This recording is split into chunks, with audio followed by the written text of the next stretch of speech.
이스라엘과 팔레스타인이 싸우는 이유에 대해서 잘못 알고 있는 사람들이 굉장히 많습니다. 저번 영상에 제 댓글 봐도 잘못 알고 있는 분들이 상당히 많구나라는 걸 깨달았어요. 그래서 영상을 찍는데요. 왜 싸우는지를 정확히 이해해야 다음 판단이 가능합니다. 그래야 국제적인 관계를 올바르게 이해할 수 있겠죠. 많은 사람들이 이스라엘 사람들이 팔레스타인 땅을 뺏고 이 지역 사람들을 난민으로 만들었다 이렇게 알고 있는데 잘못된 사실입니다. 팔레스타인이라는 민족은 존재하지 않아요. 지명 이름이 팔레스타인입니다. 이 지역에 과거 유대인이 왕국을 이루고 살았었어요. 그러다가 기원전 63년 로마의 지배를 받아서 한 주로 편입이 됩니다. 과거 왕국일 때 이쪽 블레셋 지역 사람들을 팔레스티나족 사람들이라 불렀었거든요. 그래서 나중에 이 지역 일대 이름이 팔레스타인이 되는 건데 이게 로마와도 연관이 있습니다. 로마가 지배를 하면서 헤로드 왕이 통치를 했었는데 헤로드 왕이 죽고 나서 여기 이스라엘 땅을 로마가 직접 지배를 시작합니다. 유대인들이 반란을 여러 번 일으켜요. 로마가 여기를 평정해버리죠. 그러면서 유대인들이 싫어하는 블레셋 쪽의 이름을 따서 팔레스타인이라고 지명의 이름을 만들게 되는 겁니다. 그럼 팔레스타인이라는 민족이 있는 게 아니라 팔레스타인 지방에 살고 있는 아랍 사람들, 팔레스타인 지역에 살고 있는 유대인들, 우리가 이렇게 볼 수 있는 거죠. 지금의 분쟁은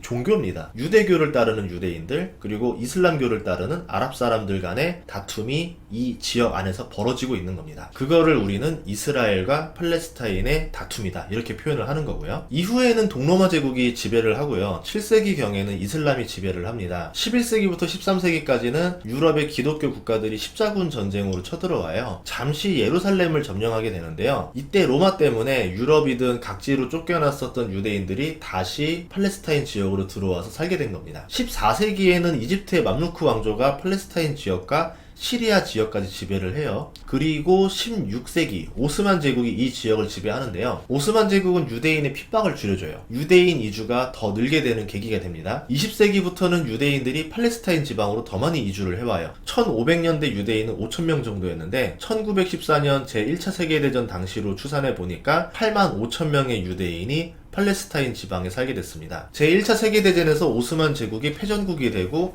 영국이 승전국이 되면서 팔레스타인 지역을 통치하게 되죠. 지금으로 치면 홍콩 같은 개념이 될 거예요. 승전국이 패전국으로부터 지역을 하나를 할양받는 거죠. 1917년 영국이 벨푸어 선언을 하는데요. 영국 외무장관 벨푸어가 유대인을 지원하기 위해서 팔레스타인에 유대인을 위한 민족국가를 수립하는데 동의한다 이렇게 발표한 선언이에요. 그러면 생각을 해봐야죠. 영국은 왜 유대인을 위해서 이런 선언을 했는가? 영국에게 돈이 되니까 그런 선언을 한 겁니다. 유대인들이 당시에 터전을 잃고 유럽 각지로 흩어져 살았어요. 살아남기 위해서 어떻게 해야 됩니까? 악착같이 돈을 모아야 되겠죠. 그때 했던 사업이 고리대 사업이었어요. 유럽 각국으로 퍼져져서 유대인들이 고리대업을 하면서 돈을 불려나갑니다. 고금리로 돈을 빌려주기 때문에 복리로 돈이 불어나게 되면 스노우볼 효과가 나죠. 얼마 지나지 않아서 유대인들이 유럽의 자본을 장악하게 됩니다. 우리가 많이 알고 있는 베니스의 상인이 그런 거예요. 악덕업자 샤일록이 유대인이었던 거죠. 그러면서 샤일록이 골탕 먹는 장면에 나머지 사람들이 통쾌하게 느낍니다. 그만큼 유대인들은 유럽 각 지역에서 미움을 받고 있었다 볼 수 있었죠. 하지만 그들의 자본력은 무시할 수 없었습니다. 유럽의 역사를 바꿀 정도로 영향을 키우게 되는데 이들이 이동하는 국가들마다 강대국이 바뀌어요. 네덜란드로 가서 최초의 증권거래소가 설립을 하고 동인도 회사를 운영할 정도로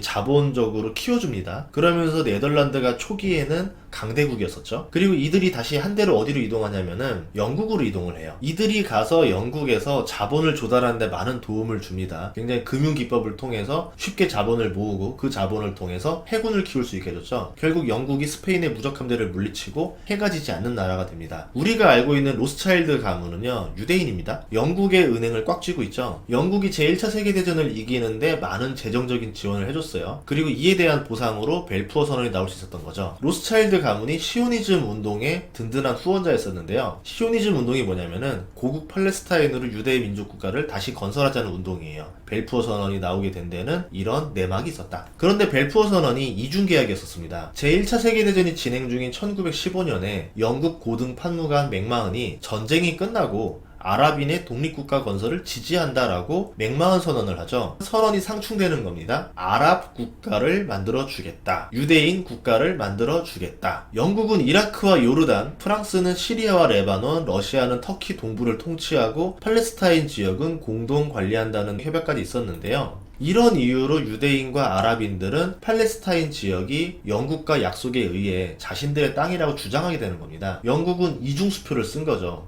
그리고 각 민족들은 이게 내 땅이라고 하는 겁니다. 땅에서 내가 나가면 나는 난민이 되는 거예요. 갈 데가 없잖아요. 저쪽 민족을 밀어내서 난민으로 만들어야지만 내 나라가 되는 겁니다. 근데 지금 유엔이라던가 강대국들은 어떻게 말합니까? 둘이 사이좋게 지내봐 라고 하는 거죠. 그러니 이 다툼이 끝날 수가 없는 거죠. 그리고 제2차 세계대전으로 인해서 유대인들의 유입이 더 늘어나게 됩니다. 보다시피 인구가 빠르게 늘어나고 있죠. 전쟁이 끝나고 나서 분쟁은 더 격화되는데요. 1947년에 제2차 국제연합총회에서는 팔레스타인을 아랍과 유대 지역으로 5대5 분할 결정을 해요. 이제 영국이 전쟁이 끝나고 나서 이제 빠져나가려고 하다 보니까 이거 어떻게 처리하지? 그러고 나서는 국제연합총회로 넘겨버린 거예요. 여기서는 그래? 5대5 반반 딱 해준 거죠. 그런데 여기에 둘 다 강한 불만을 가지게 되는 겁니다. 아랍 사람들 입장에서는 우리 인구가 3분의 2니까 땅을 3분의 1을 달라라고 주장을 했고, 유대인 입장에서는 여기 땅 소유주가 거의 다 유대인들이니까 우리한테 땅을 다 줘야지 왜 반반이냐라고 하면서 따졌던 거죠. 그러거나 말거나 제2차 세계대전이 끝나고 강대국들은 식민지 통치를 안 하고 철군을 하게 되는데 1948년 5월 14일 영국군이 이 문제를 마무리 짓지 못하고 철군을 하게 됩니다. 그리고 같은 날 유대인은 이스라엘 독립선언을 하게 되죠. 그리고 이틀 뒤 5월 16일 이집트를 비롯한 아랍 병력 2만 명이 팔레스타인으로 침공을 합니다. 이스라엘을 몰아내기 위해서. 그 뒤부터 벌어지는 게 중동의 1차, 2차, 3차, 4차 전쟁이고, 최근에 뉴스에서 나오는 제5차 중동 전쟁 가능성이 이번 이유가 되는 겁니다. 중동 전쟁에 대해서는 제가 다음 편으로 또 다룰 테니까 구독과 좋아요 부탁드리겠습니다. 다음 시간에 뵙겠습니다. 고맙습니다.